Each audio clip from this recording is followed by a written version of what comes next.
जय भगवान श्री कृष्ण। आगे के 22, 23, 24, 25 ये 4 श्लोकों के माध्यम से गुणातीत पुरुष के लक्षण कहे गए हैं, यहाँ पर बता रहे हैं। तो सत्य बता रहे हैं कि सत्व गुण के कार्य प्रकाश होता है और रजोगुण का कार्य जो उसके अंदर जो उदय होने पर मनुष्य में कामना और कामना पूर्ति के लिए प्रवृत्ति कर्म करने के स्फूर्णा चेष्टा उत्पन्न होती है, कामना करने के लिए, पूर्ति करने के लिए, कर्म करने के लिए। और तमोगुणी का उदय होने पर अप्रकाश और अज्ञान इस तरह के भाव उसके अंदर कर्म में अरुचि, प्रमाद, आलस्य आदि उत्पन्न हो जाते हैं और आलस, निद्रा आदि के कारण अंतःकरण इंद्रियों की चेतना मंद हो जाती है। यद्यपि प्रत्येक मनुष्य में सत्वगुण, रजोगुण और तमोगुण में से एक का ही प्रधान होता है, एक विशेष रूप में रहता है उसके अंदर। तथापि यदा कदा इन तीनों का पृथक पृथक भी उद्रेक होता रहता है, दोनों आते रहते, भाव आता रहता है उसके मन के अंदर। लेकिन साधारण मनुष्य किसी भी गुण का उद्भव होने पर उससे ग्रस्त हो जाता है। साधारण मनुष्य होते हैं, जब उसको ये गुणों का प्रभाव जब उसके ऊपर पड़ता है और वो उसके जो है मन को व्यथित कर देता है तो उससे प्रभावित हो जाते हैं। लेकिन यहाँ बता रहे हैं कि साधारण मनुष्य सत्व गुण का उदय होने पर भला और मृदु हो जाता है, रजोगुण का उदय होने पर काम क्रोध के बस हो जाता है, यानी कि काम और क्रोध उसको प्रभाव डालने लगते हैं, और तमोगुणी का उदय होने पर प्रमादी और कामचोर और आलसी हो जाता है। किंतु गुणातीत पुरुष उनके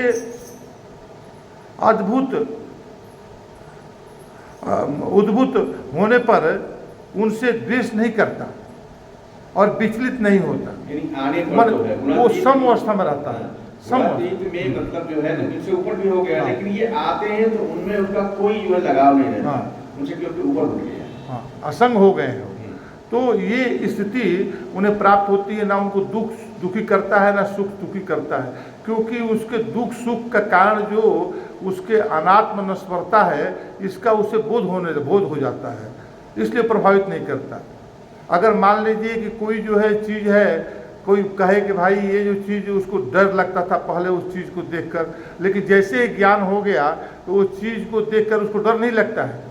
चित्र बच्चों को दिखाओ तो चित्र, उसको कोई चित्र है शेर का तो उसको देखकर डर लगेगा, लेकिन यदि बच्चा को ये ज्ञात हो जाएगा तो पिक्चर है, फोटो है, तो उसको फिर डर नहीं लगता, छू लेगा तो भी डर नहीं लगता। उसी तरह से ये गुणातीत का भाव बन जाता है। आगे बोलते हैं कि तमोगुण से विमूढ़ हो गया मैं रजोगुण के कारण स्वार्थ बुद्धि से प्रवृत्त हो रहा हूँ, इस तरह का भाव आता है मन में। और कहते हैं कि मैं सत्वगुणी से उत्पन्न सुख के प्रति आसक्त हो रहा हूँ। ये उसके आसक्ति, ये तीनों चीज़ जो है ये केवल गुणों के अंदर ही समाहित है। गुणातीत पुरुष गुणों के प्रभाव का अतिक्रमण करके ऐसा द्वेष नहीं करता। साधक रूप में मनुष्य सत्व गुण के न्यून होने पर इच्छा करता है और उसमें सत्व गुण का उद्रेक पुनः हो जाए, किंतु सिद्ध गुणातीत पुरुष निवृत्त हुए गुण के प्रभाव के पुनः आगमन की इच्छा नहीं करता, बार उसको फिर नहीं चाहता, उसको जो है वैराग्य ले लेता है मन में, वो कभी उसको फिर दोबारा नहीं लाना चाहता है। हाँ, बाकी गुणों के प्रभाव से जो तो आदमी बार बार उसको मन करता है कि ये चीज़ हमको फिर दोबारा सुख मिले, ये हमारे हाथ में जो सुख आया है कभी जाए नहीं, हम दुख का कारण ना बने, तो ये जो भाव उसके अंदर नहीं होता है। आगे बोलते हैं कि सात्विक प्रकाश और सुख उत्तम पुरुष का लक्षण है। सात्विक पुरुष रजोगुणी और तमोगुणी मनुष्य के अपेक्षा श्रेष्ठ माना गया है, किंतु सत्व गुण का भी अतिक्रमण करने वाला गुणातीत पुरुष परमानंद अवस्था को प्राप्त होकर उसमें मगन हो जाता है और वह सात्विक प्रकाश और सुख से बहुत ऊपर उठ जाता है। ब्रह्मज्ञानी प्रकाश रूप चिदाभास अंतःकरण में चेतना का प्रकाश से परे शुद्ध चैतन्य स्वरूप आत्मा का साक्षात्कार कर लेता है। आत्म तत्व और अनात्म तत्व, आत्म तत्व और अनात्म तत्व, अनात्म तत्व यानी कि संसार के पदार्थ, देह और अंतःकरण, हमारे संसार के पदार्थ और हमारा देह और हमारी अंतःकरण, का विवेक होना, इसमें विवेक होता है, अनात्म और आत्म तत्व का विवेक हो जाता है, यथार्थ ज्ञान इससे प्राप्त हो जाता है। बताते हैं कि योग वशिष्ठ वशिष्ठ मुनि ने ज्ञान के 7 साधन और सोपान कहे हैं। ध्यान दीजिए, योग वशिष्ठ जो है ये गुरु वशिष्ठ जी का लिखा हुआ ग्रंथ है। ये भी ग्रंथ के रूप में महाग्रंथ के रूप में माना गया है। रामायण से भी बड़ा उसको माना गया है। उसमें अध्यात्म भी भरा हुआ है, मेरे पास वो है, तो अध्यात्म भरा हुआ है उसमें। तो उसमें बता रहे हैं कि 7 साधन बता रहे हैं। किसका? ज्ञान के 7 साधन।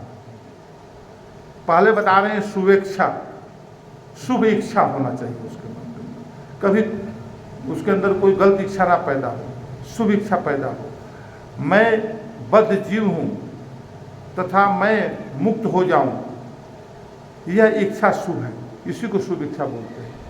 अपने अज्ञानता का बोध हो जाना, आदमी को अपने अज्ञानता का बोध ही नहीं होता है, वो अपने को अज्ञानी बनकर भी सोचता है कि मैं बहुत बड़ा ज्ञानी हूँ। तो अपने अज्ञानता का ज्ञान हो जाना ही आगे बढ़ने की प्रक्रिया इसमें आ जाती है। कहते हैं कि उसमें शुभ इच्छा आ गया, इच्छा शुभ बन गया।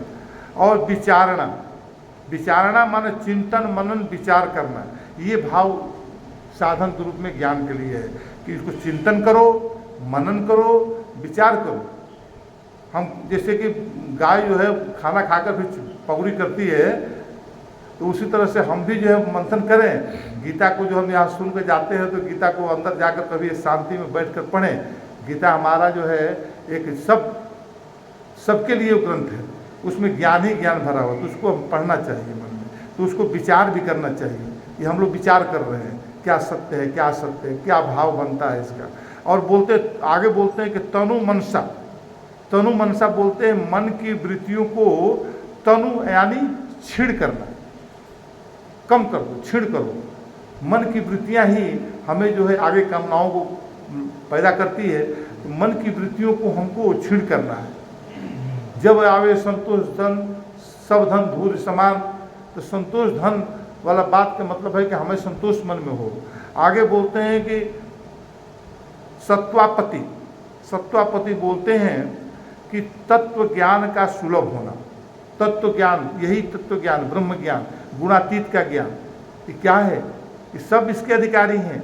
ऐसा नहीं है कि हम जो है केवल हम एक ही कुछ आदमी अधिकारी हैं, आप भी अधिकारी हैं। आप उस तरह का अपने मन में, अपने कर्मों में, देखिए हम कर्म को प्रधान करने के लिए हम कर्म को भी जिस तरह से हम शुभ बनाते हैं, तो हमारा अंदर का विचार भी शुभ हो, हमारा अंदर की प्रेरणा भी शुभ हो, हमारी भावनाएं जो है पवित्रता में विचरण करें, हमारे मन के अंदर करुणा पैदा हो, है ना, हमारे मन के अंदर किसी के प्रति दया पैदा हो। ये भाव भी जो है ये ब्राह्मणत्व गुण है।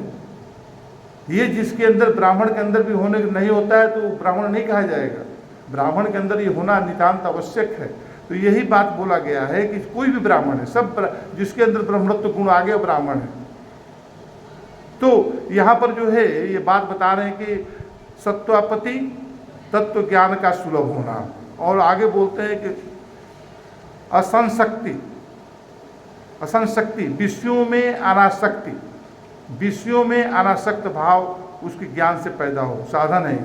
और बताते हैं, छठवां बताते हैं पदार्थ भावनी, ब्रह्म स्वरूप में निमग्नता, वो हमेशा ब्रह्म स्वरूप में रमण करता रहे, हमेशा मगन रहे। और तुरीय अवस्था यानी कि परमानंद अवस्था, पूर्णता की अवस्था, ये ज्ञान के 7 साधन कहे गए हैं।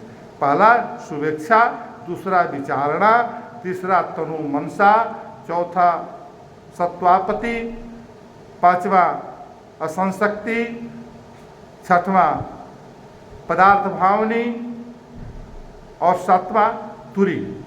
ये तो यहाँ पर बताकर कह रहे हैं कि गुणातीत पुरुष गुणों के प्रादुर्भाव प्रकट होना तथा गुणा तिरोभाव छिप जाना से प्रभावित नहीं होता। जो गुणातीत होता है, गुण रहे या ना रहे, गुण का प्रभाव कोई उसे विचलित नहीं करता है। ये गुणातीत अवस्था को बता रहे हैं, आगे बता रहे हैं 23।